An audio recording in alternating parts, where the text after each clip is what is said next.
Welcome back to Coffee and Conversation. Well, Audie is right behind me. I thought he was sleeping, but I just heard his bell ring, which means he got up and shifted around a little. So maybe he will join us, but he's being good and he's being quiet, so I'm going to let him do his own thing for a while. So I thought we would go back to the subject of wardrobe building and talk a little bit about neutral colors. And there's a reason for this, and we will get into that when we come back.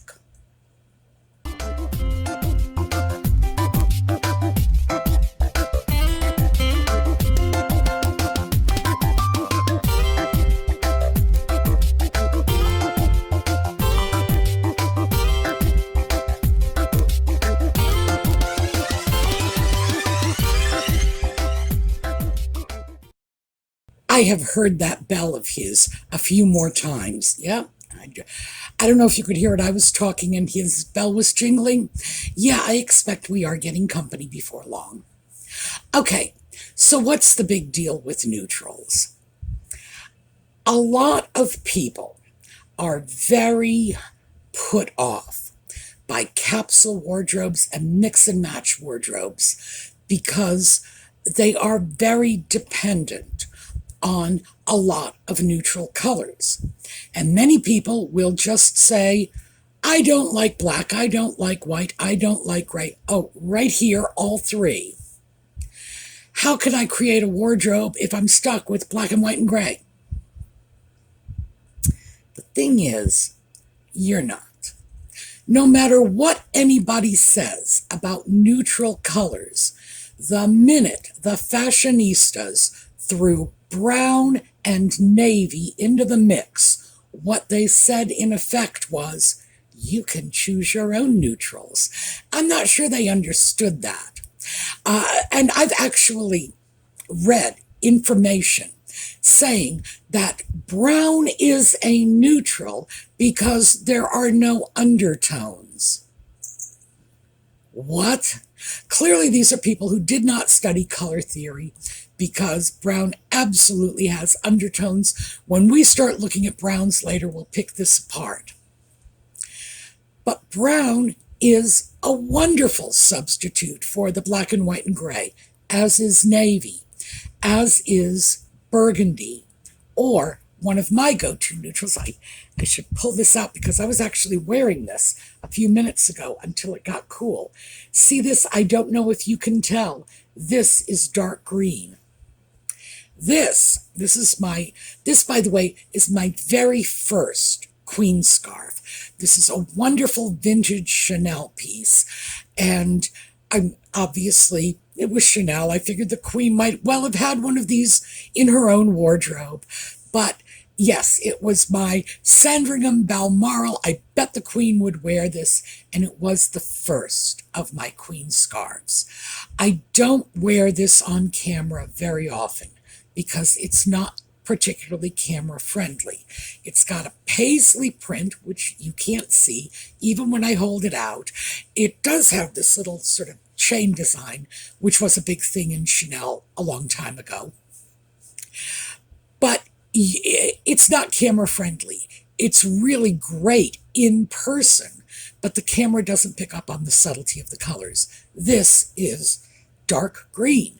There's a little bit of navy, there's some brown in it, there's, a few other accent colors, but overall, it's dark green. Green is my favorite go-to neutral, absolutely. Part of this is because I have trouble differentiating black from navy, and that is just, I don't even know what to say about that. My ophthalmologists do not know why I have this trouble out in the real world, because in test conditions, I can go through a complete color blindness test. It's called the Nishihara test, and I can get 100%. Obviously, I'm great at differentiating colors, but out in the real world, I have trouble with black and navy. I really do. So, not so good for me. Green, no. One of my go to neutrals, absolutely. Because I've never really felt that black or white suited me, and I just plain don't like gray. I don't have anything in my wardrobe that is gray. Absolutely nothing. No, nothing. I was going to say I thought I had a pair of socks that might be gray, but no, I'm sure I don't. No gray, period. I don't like the color. And we all have color preferences. By the way, color preferences change over time. One of my favorite colors at this time in my life is orange. I hated orange when I was young. I just thought, oh my goodness, if I wear orange, I'm going to look like a carrot. To be fair, my hair was more red then, so maybe I would have looked like a carrot, but it was not a favorite color of mine. Now I like it. Same thing with yellow. Yellow, I was always indifferent to. I'm actually liking yellow more now. So our tastes change over time.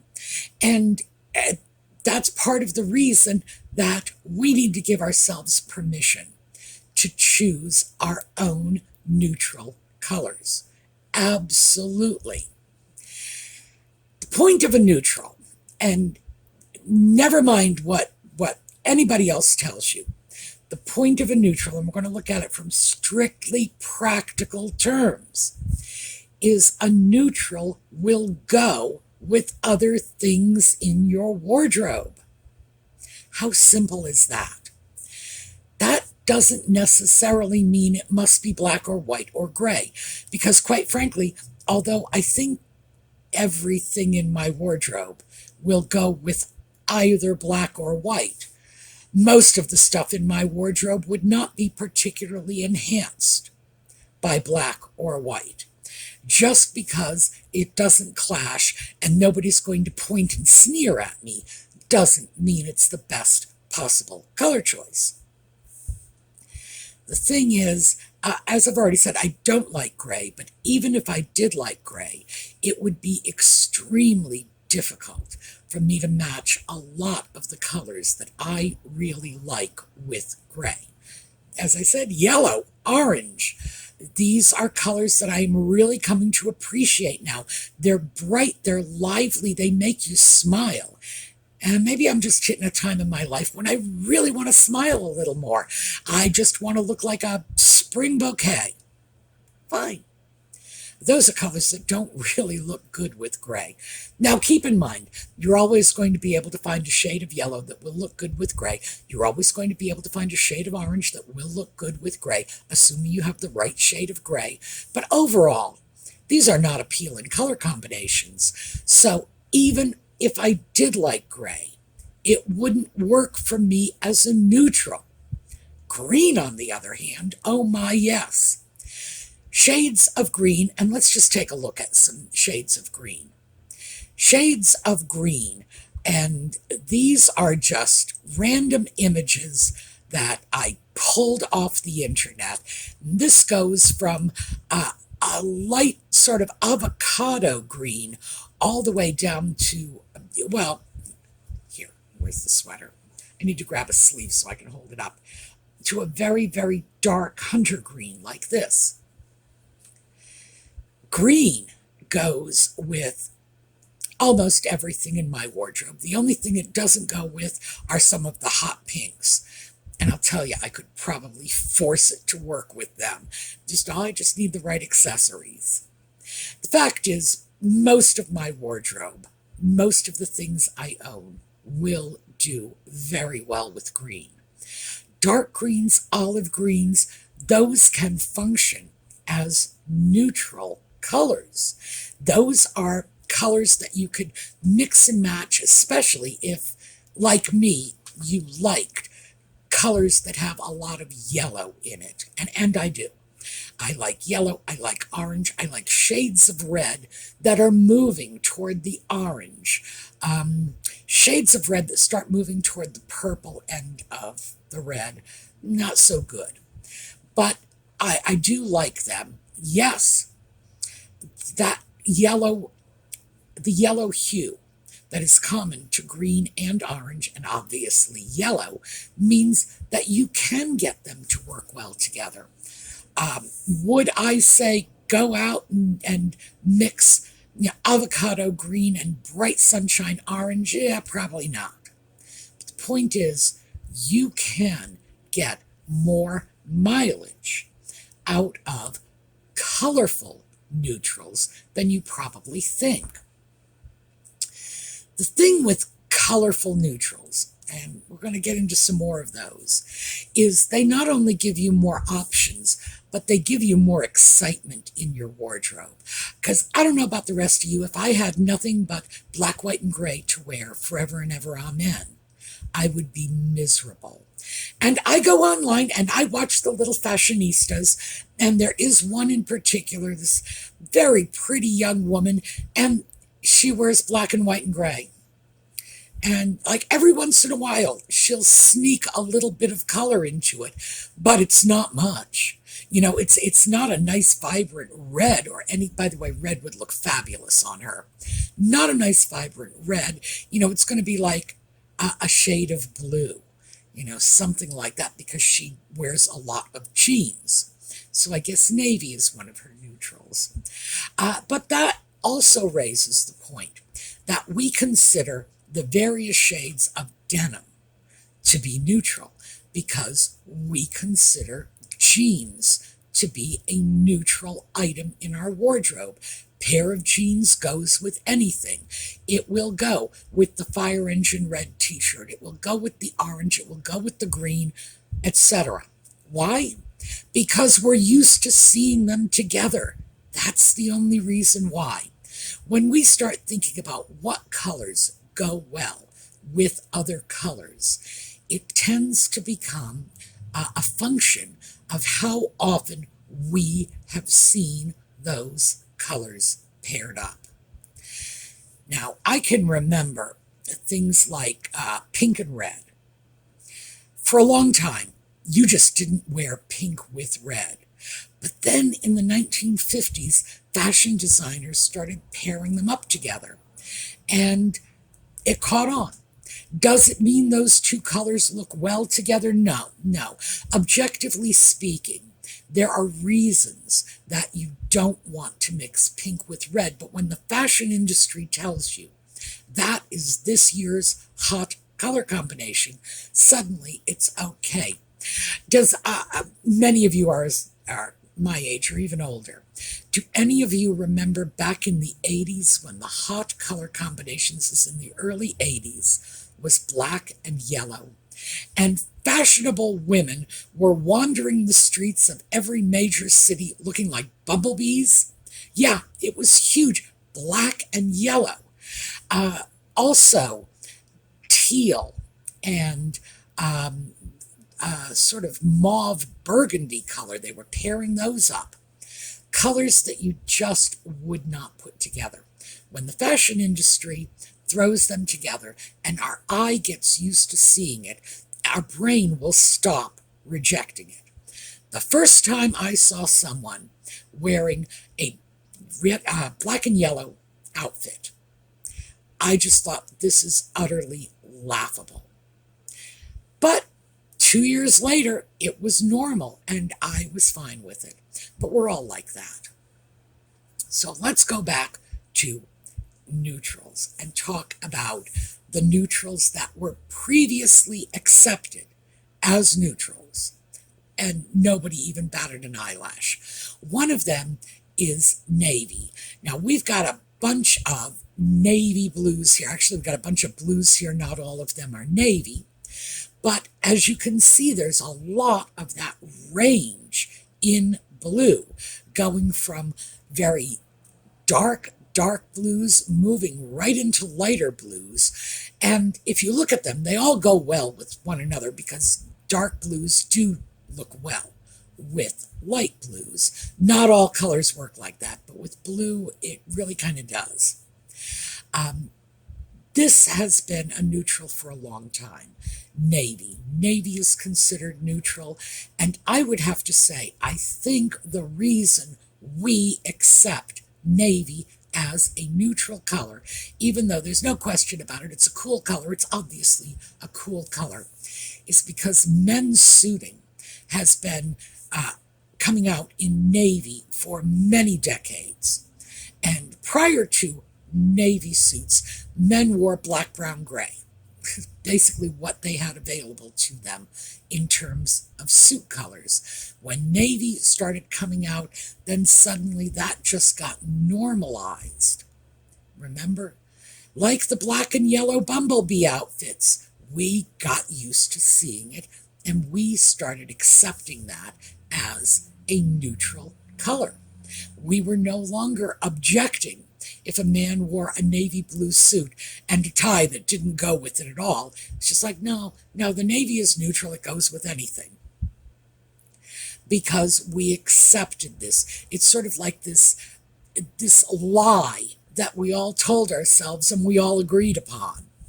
Nevertheless, navy is considered a neutral. And if you don't like black or white or gray, navy is one of my go-to neutrals. I do like navy. Another one is the brown. Now, let's take a look at some browns. As you can see, there are absolutely undertones to these browns. Most of the undertones are yellow. Some of them are just red. So yes, brown does have undertones no matter what anybody has told you. It's not a pure neutral, but we accept it as a neutral. I like brown very much because it's got some color to it, and because, well, like I say, I don't like black and white. They are too stark for me. I think they make me look washed out. Well, they do make me look washed out. It's just that I'm clever enough to recognize that. So I would much rather go over to a shade of brown. This, which is sort of a tan, is actually just a very light brown, sort of a cafe au lait. I have no problem with brown. Almost everything in my wardrobe will happily go with brown because it's one of my neutrals. But what if you don't like any of my neutrals? Oh, and you don't have to. Because remember, I don't do the black, white, gray thing, so you don't have to do what I do. But let's take a look at another one. This is one that I like, but it's not in my wardrobe. And this is burgundy. Now, burgundy, wine, berry, there are all kinds of names for this range of colors in that sort of dark, I don't know if you would really say bluish red. I think I'm going to say bluish red. There's a bit of purple to it. There's blue, there's red, burgundy. I don't really think that's a color that flatters me, but I love it. So what that means is it's one of the colors that I will have in all kinds of accent items. I have handbag in burgundy. I will have scarves in burgundy. But would I get a burgundy blouse, a pair of burgundy slacks? No. Oh, but on the other hand, remember the cape. I'll dig out a picture. We'll take a look at the cape. That's burgundy. You see, I love it. So I wasn't kidding when I said I love the color. It's just that I'm not going to try to coordinate my wardrobe around it. And the most expensive item I own is burgundy. So it looks like I really put my foot in that one. I like the color. It's a wonderful neutral for some people. It really is. However, if you're going to go with burgundy as a neutral, I would say, we're just going to pull our burgundies back up. Choose one of the two burgundy shades with the X on it. There's a reason for this. Those two shades, in varying permutations, have been popular in the mid-60s. Then they fell out of fashion. They came back in the 90s. Then they fell out of fashion. They came back about 5 or 6 years ago. You were seeing them all over the place. About every maybe 10 or 15 years, that color comes back with a vengeance. And if you want to get something that will stay in your wardrobe and look stylish for a while, those are the two shades I would recommend, because those are the two that keep rotating back into fashion over and over again. So they are always going to be safe bets. It's not my go-to, mostly because, I've already got my sort of go-to neutrals, but that is really, really good for some people, especially people who want a little more color, don't want the black, white, gray, and by the same token, they're just not big into navy or green or brown or whatever. Burgundy's an option. Other options that are out there, because we've been talking about dark colors, are the lighter colors, the shades of tans and creams and beiges. Now, they have been considered light neutrals for a long time, but the problem with that is when people talk about light neutrals, they're always talking about the whitest side, not beige, but sort of cream, eggshell, moving toward the lightest color range. Those colors, with a little more saturation, depending on which way you go, this is slightly more saturated beige. They can be fantastic neutrals. So I guess the point is, don't let someone else tell you what a neutral color is. You decide on your own, because almost anything can be a neutral color. Some of those shades of brown were mighty close to orange. Some of the beiges I showed you were mighty close to yellow. The burgundies mighty close to red. You can create your own neutral palette if that's what you want to do. And because dealing with neutral colors is one of the reasons most people do not like the mix and match wardrobe theory, I would say it's just that you're looking at the wrong colors. You're looking at colors somebody else picked out for you. You need to pick your own colors, the colors you are comfortable with. So why am I just trying to sell you all on mix and match wardrobes? Well, they're more economical, for one thing. They are easier to work with, for another. And they tend to be more timeless. You will be able to get so much use out of a wardrobe that consists of pieces that go together, that you can mix and match. Because if you suddenly, I don't know, if your evil cat suddenly drags your favorite blouse off, makes a nest out of it, and by the time you catch him, it's got nothing but tooth marks and claw marks, and you have to replace it, no big deal, because anything else you bring in will go with that wardrobe. Each piece is easily replaceable as long as you stay within the parameters of your color choices. Oh, and by the way, and you know this because I tell you this all the time, I love color. I'm crazy for color. My precious queen scarf doesn't get camera time because it looks dark on camera. I want it to just jump out at you. I want it to just say, ooh, I'm a scarf and I'm here. I love color. So I am not going to say, oh, it's because it's so dull and it just blends in. Nah. With the right background pieces, the right colors, in your slacks, your sweaters, whatever, you can choose all kinds of wild and crazy colors in your blouses. And I do. What I don't do with my blouses, I should probably just throw this out. in the interest of full transparency, I don't do prints or patterns on my blouses, all solids. Why? Because I've got the scarves, and because I want to make sure that my wardrobe is really, really scarf friendly. And this is where my color comes from. If I didn't have the scarves, I would have to make up for it somehow, because I can't bear to be in dull clothing. I can't. That's just, it's dreary and depressing.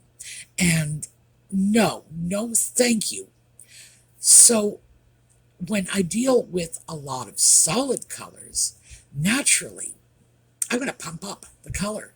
I'm going to grab the hot pinks. I'm going to grab the oranges and the buttercup yellows. And actually, yield sign yellow is probably my favorite shade of yellow.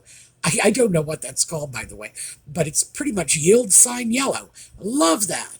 I love reds, too. I have a lot of trouble finding the reds that sort of lean over to orange. And that's the last couple of years I've been having trouble finding them. The reds will shift soon. They always do. And they'll move away from the bluish reds over to the orange reds. And then I will stock up for the next dry spell. But I do love color. I love it. So I don't think that a mix and match wardrobe is inherently dull. It can be very, very vibrant. You just have to be a little cautious with how you're mixing and matching your prints. Now, if you don't care for scarves, and a lot of people don't, a lot of people just say, ooh, that's weird. My grandma wore scarves. There was a time in my life when I thought that way too. I look like my grandmother in this scarf. No. If you're one of those people who just won't take your color burst in a scarf, consider jewelry. Bright jewelry can be so much fun. It really can. Or just crank up the color in your tops. Go for wild prints. Let's face it, if you're not wearing a scarf, you can wear a wild print and you don't have to worry about it clashing with anything, right? You can get so much pizzazz in a mix and match wardrobe, a capsule wardrobe, that it's really, really surprising. So I just wanted to start with talking about neutrals, and then maybe we'll move into some other ranges of this. But the one thing, if there's one thing I want you to take away from this, it's pick your own neutrals. Don't let anybody else tell you what your neutrals are, because I don't let them tell me. White, I do have things that are white in my wardrobe, mostly because if you have a lot of casual t-shirt type tops, you're going to have a lot of white. But I don't care for white. I don't have a lot of black in my wardrobe. I prefer a little more color. I prefer the green, the navy, the brown. It's not limiting. They have all the versatility of black and white, because although they don't go with everything on the planet, they go with everything in my closet. And what does it matter? As long as it goes with everything in my closet, it's working for me. So I've chosen my neutrals. And I'm sure I could think up some more. Burgundy's the only one that really comes to mind, because it is a color that I think makes a fantastic neutral, but it's one that just isn't prominent in my own wardrobe. But I think for the right wardrobe, the right person, that could be a great go-to. Burgundy and navy. I remember that as a hot color pair in 1967. 1966. Thinking, when was it? 1966. Burgundy and navy. That was the hot color combination. And as I say, they go back and forth year in, year out. So, yeah, choose your own palette. But Don't let anybody force you into that black, white, gray pigeonhole. Because yes, I have a mix and match wardrobe. And no, there's not a lick of gray in it. There's very little black, and to tell you the truth, all things considered, there's actually very little white in it too. So it can be done. Just choose the colors that work for you. All right, that's what we have. Audie has gone back to sleep. I thought he would get up and shake his little tail feathers for us because he was ringing that little bell, but I guess not. Oh, quick Audie story. They brought those large rolling machines, pavement rollers. I'm not sure what they're called, but they are large, they are noisy. And when I let Audie out this morning, it was very early. I was still in my bathrobe. It was very early in the morning. We went out. It was barely light. And I stayed out with him for a while because the equipment came in early. And he heard that, and boy, he ran like the dickens over to the other side of the yard. Now, I don't like seeing my cat scared. That troubles me. But I don't mind that he is willing to show a little respect to the heavy equipment. So for those of you who have expressed concerns about Audie and the road work, no, he is staying so far away from them. And it was very validating to see that, he was out there sniffing around. When that equipment pulled up, he was gone like a shot. So he stays away from them, and it looks like, fingers crossed, they may be out of here in a day or two. All right, that's what I have for you today. We are going to take a look at a slideshow on the way out, and I will see you all tomorrow. So have a terrific day.